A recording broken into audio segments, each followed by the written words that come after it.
All right, everybody, we made it to Mex 1. I tell you, it's been one heck of an adventure from North Charleston, West Ashley, downtown, Mount Pleasant, Sullivan's Island. We're here.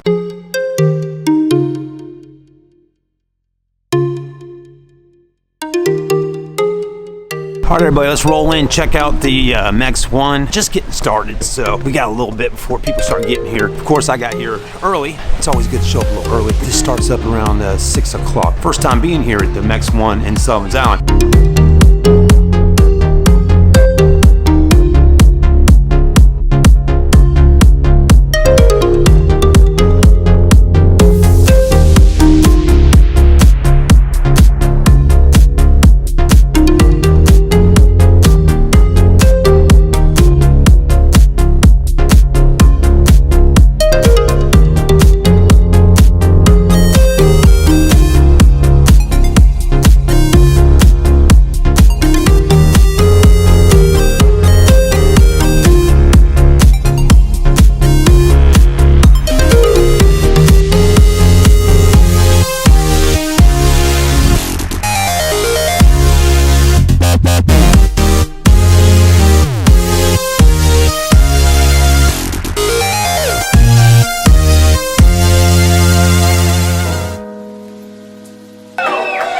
Thank you very much for coming, guys. This is amazing. I will love, more than anything, do really good this year. And I would like to thank everybody for helping me put this on. All my sponsors, they've been helping me last year, this year. Thank you, my wife, put up with my crazy ass. And I will tell you a little bit about the race. I'm not going to bore you for too long, and then we have a little video we made. First, I will say what Dakar really is. Dakar is second hardest motorcycle race, or any kind of race, because we have cars, four-wheelers, trucks in the world. The first hardest race is 24 hours in Le Mans. A lot of people probably remember when James Dean and Steve McQueen, all these guys tried to attempt it in the past. This year is a little special. It's a 40th anniversary of Dakar, so it started in 1978 till 2009, was ran in Africa. It would actually start in Paris and go to the Dakar in Africa. The Africa got really unstable. A lot of French people got killed one year and stuff like that, so the organization chose to move it to South America. Since then, the popularity of the Dakar went even higher with the spectators and everything. Like last year, Dakar had more people watching it than Formula One, NASCAR, MotoGP. So in Europe, it's really popular. This year, hopefully will grow even more in the US, because there's actually 5 guys from US. They will be on motorcycles. It's Ricky Brabeck, who's on Factory Honda. One of the KTM, Andrew Short. He was a long time Honda Pro motocross rider. Then will be Mark Samuelson. You probably heard that name because he's like 5 times Baja 1000 champion. This year they would win the Baja also. Scott and Brandon were there, but his teammate chose to ride a wheelie and he crashed on the top of the podium, so they got 30 minutes penalty and they got bumped to the 2nd place. So all your hard work went to the waste. And then is my buddy from Charlotte, Bill Condor. There's a 4th guy on the bike, and there will be me. So hopefully we will get all of you. I'm gonna kind of jump forward. This is actually this year route. So every time when they go from that black park to another black park, that's a 1 day of riding. The longest day is gonna be 905 kilometers. So it's just like 450 miles. Not all of it is race speed. We will probably have about 360 kilometers of the race speed in it, and then the rest of it are transfers. I'm fortunate this year, a friend of mine who actually kind of started all for me, because me and one of my other friends been watching him to start racing in 2015. This is actually the bike that finished in top 20 in 2015. We went watch him and checked it out. He went really out of his way this year to get the best mechanics. He built absolutely amazing support vehicle, which is pretty much a giant semi-truck. with the beds and bathroom inside, and pretty much we have all the comfort we can use, which is huge because some people sleep in tent. Last year we slept in the tent a few times too, so everything went to the next level, so it's no really excuse not to do well. To just explain how tough Dakar is, it's for me, you don't really know how far you can push yourself.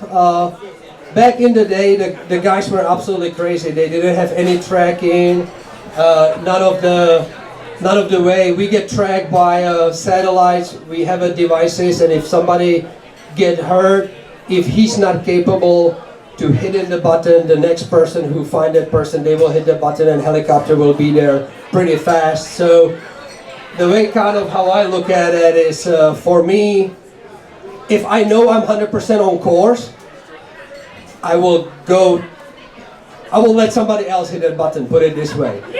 That's how you find out how far you can push it. If I think I'm off course, most likely you have to take that in consideration, but if other racer stops, they can tell by satellite or by the information his bike stopped, and they give time back to that person. So every racer in motorcycle already had to stop and hit the button for somebody or make sure the person's okay or help somebody out. So nobody will go past you if you lay on the ground. So that's a kind of the good way how to look at it. The goal for this year, for me, it's to get in the top 50. It's last year I didn't want to let anybody down. It was my first time. I really wanted to finish. The 68 was a good result, was finished, but it wasn't good enough for me. It's I think I can do better. So this year we either get a top 50 or we visit the hospital. It's no other thing. As you increase your speed, like on the video here, you can go off the cliff in no time. So.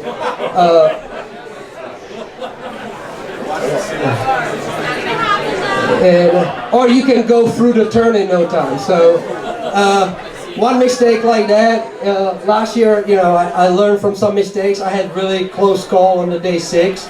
I almost ended my Dakar there. So you gotta ride smart, but you also have to, increase the pace to kind of explain.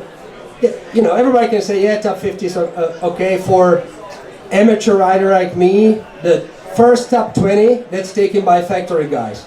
KTM has their professionals, Honda has their professionals, Yamaha has their professionals. So that 20 spots gone by people they make 6 figures racing motorcycles. Then it's not from 20 to 40 is multi-time enduro world champions or guys they've been pretty much on the motorcycles for all their life. And then it leaves 10 spots for somebody like me, so we'll definitely try to get in those 10 spots. So the way how the Dakar works, you cannot have anything what has GPS on you. No phone, no Garmin watch, nothing. Every day you get 1 or 2 rolls like that. It's not a roll of toilet paper, it's actually a roll of directions. Sometimes we wish we get more toilet paper. And then you have to kind of, color your march. You have to make your own notes. This might look a little too colorful. I'm not missing on my childhood. The color actually tells you when you go 60, 80 miles an hour off-road, you cannot look down for 30 seconds and be like, oh, hey, what's that says? Because it can be a rock there and it can be on your face. So you use the coloring to your brain to react with it and tell you, okay, oh, it's a green. So you go in right and you can go full speed, or it's pink and it's all colored out, so you might need to slow down and stuff like that. So that's what we navigate. The way how you know where you are, the book tells you based on the kilometer, and it will kind of draw, like if it's an intersection like a fork, it will be 2 roads and it will tell you which way you're taking. Your front wheel has a sensor. As the wheel spins, it counts your kilometers. And that shows on one of the gadgets we have up front. So when I'm looking and it tells me, hey, 4 kilometers, you're gonna have a fork and it's gonna go right. So you kind of glancing at it and you make sure you don't go left, because if you go left, it might take you 2 free sections to realize you go the wrong way. Because when your road book's not matching, you have to get to something where it doesn't look like where you at. So like next square tells you, hey, it's 2 trees right here on kilometer 6.7, and you're on kilometer 6.7 and it's no trees, it's desert and nothing there. You'll be like, oh, maybe I'm going the wrong way. So you go to the next one because you say like, oh, maybe I missed that. And then you realize, oh, this is totally wrong. So you turn around, go back to the last point where you know you were for sure, and you do it again. The motorcycles, they always start first. So sometimes we leave at 4 o'clock in the morning and start a day, then go 4-wheelers, then go cars, and yeah, somebody's bike's burning down, don't worry about that. And then goes like a big, trucks, like these trucks. That's actually a race truck, so do that one. So the moment the top 4-wheeler will usually catch you, the guys on the quads are pretty fast, and sometimes the top cars catch you. So we have a buzzer, because when the top cars coming at you, they don't give a crap about you. Your job is, when that thing starts beeping, move out of the way. So first time when the number 1 seated Peugeot was coming at me, and the thing was beeping, but also beeps the same way, like you in the speed zone. So it's like, there's no speed zone in the road book, nothing. And all of a sudden this car goes like 120 miles an hour next to me.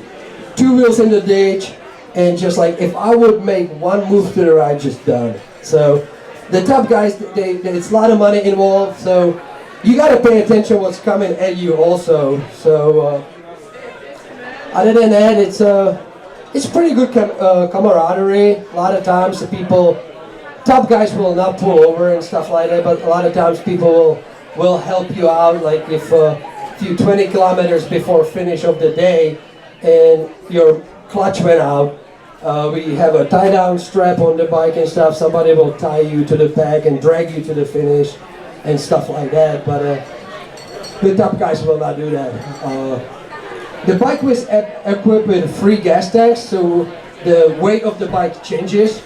We carry up to 31 liters of gas, which is divided by 4, about 7.5 gallons of fuel. So when the bikes gassed up and we start going in the dunes and stuff like that, it's a little harder.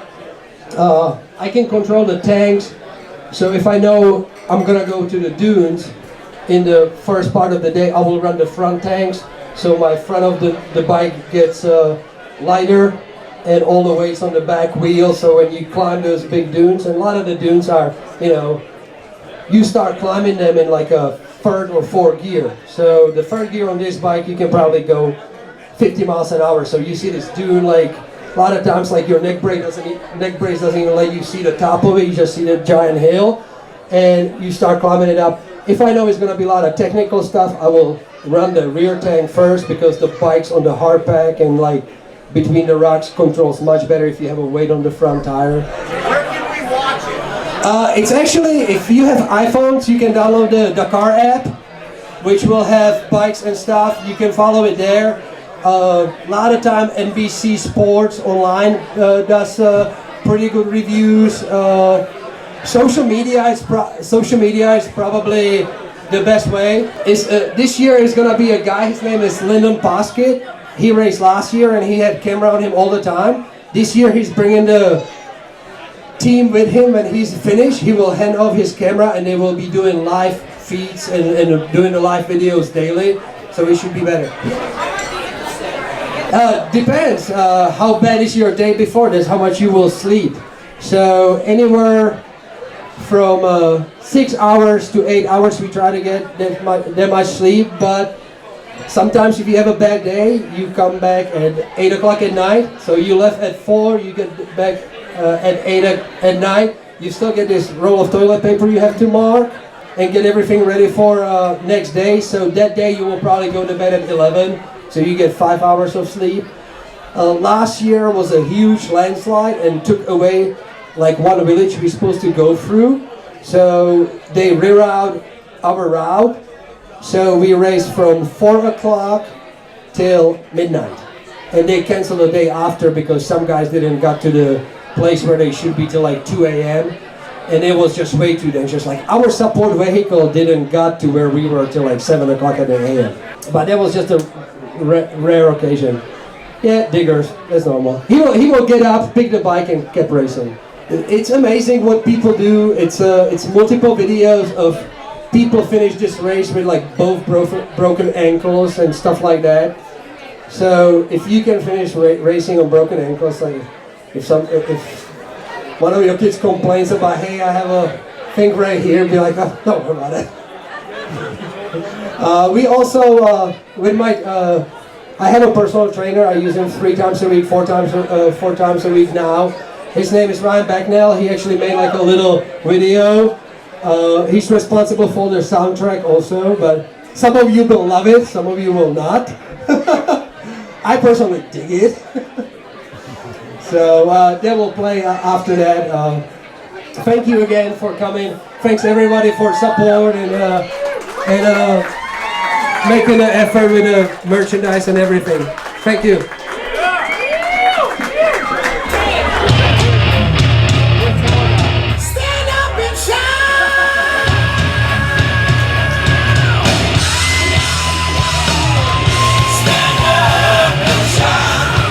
Hey guys, Ed Siles, Stokes Mazda here again this year, 2018, here to support Angelo for the Dakar Rally. Angelo did a great job, 2017 finish and all. This year we're going for a top 50 and we couldn't be excited more. So Stokes Mazda, we just want to wish Angelo good luck and have a safe trip, my friend. Thanks, Ed, thanks. Good luck with being a dad and hopefully I will come back and your boy will be here. That's what he's going to know, Brad. That's what he's going to know. Honda jacket and full gas. Awesome. See you. All right, what's up, everybody? So we're ending out today's vlog right here at MEX 1. We had a great time. Got to hear what Angelo had to say tonight about the Dakar Rally 2018 coming up. We got to see what Bubba had to say with Angelo, so that was awesome. Again, Stokes Mazda is a proud sponsor and supporter of Angelo Vlcek. That's awesome.